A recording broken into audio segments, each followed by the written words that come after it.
Recruiting Disciples, number 81. Welcome back. Today, we'll be looking at the Gospels of Matthew, Mark, and Luke to discover how Jesus recruited disciples. So let's dive in. Matthew 8 verses 18 to 22, Mark 4 verse 35, Luke 8.22a, 9:57-62.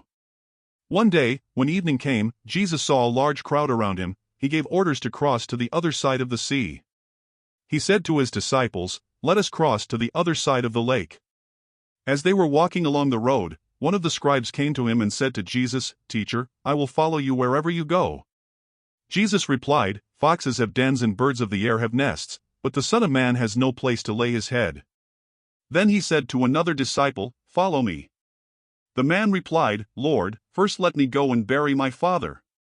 But Jesus told him, "Follow me, and let the dead bury their own dead. You, however, go and proclaim the kingdom of God." Still another said, "I will follow you, Lord, but first let me bid farewell to my family." Then Jesus declared, "No one who puts his hand to the plow and then looks back is fit for the kingdom of God." My thoughts. Jesus' recruitment bar is set very high. It wasn't a come-all pitch without the declaration of the challenges associated with being his disciple. There was no small print on the contract. He made it clear.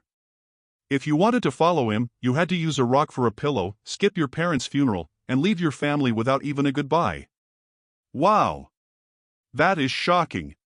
It's so shocking, theologians have tried to soften the blow by their explanations. What Jesus really meant was. But we're forgetting who Jesus is and what his mission is.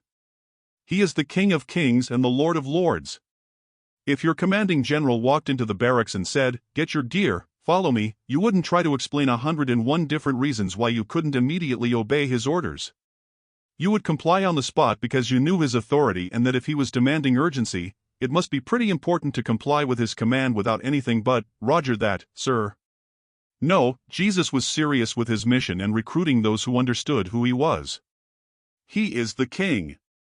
We owe him much more allegiance and obedience than any other authority that we rightly fear on this earth. My story. I almost joined the United States Marine Corps. I was flunking out of high school and I knew if I didn't get my life on track, there was a train wreck in my future. When I walked into the Marine recruiting office, I boldly announced, "I want to be Force Recon. The best of the best in the Corps." The sergeant was gruff and to the point, "Boy, if you want promises, go see the Army recruiter." I sharply turned around with my tail between my legs and went next door and joined the U.S. Army under the promise they would make me an airborne ranger.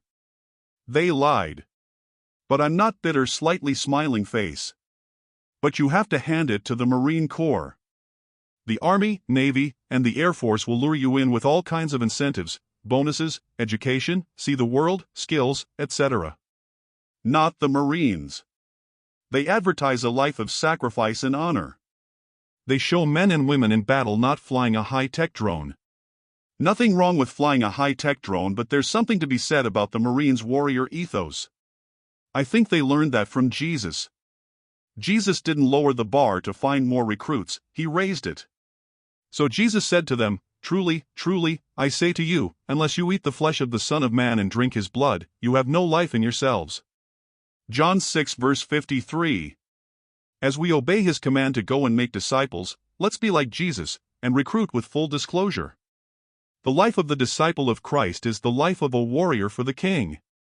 Yes, it comes with hardship and sacrifice, but it also comes with true life and freedom. And FYI, there is no such thing as a convert who is not expected to be his disciple. That is the minimum standard, not special forces. Our action plan. Now it's time for application.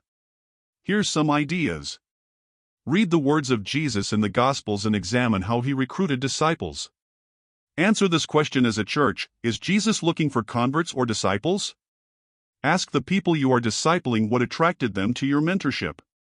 In calling his disciples, Jesus establishes a high standard that requires unwavering commitment and sacrifice, emphasizing that true discipleship is a serious dedication to his mission. As we reflect on his example, let us encourage others to embrace his model of discipleship and prioritize their commitment to following him wholeheartedly.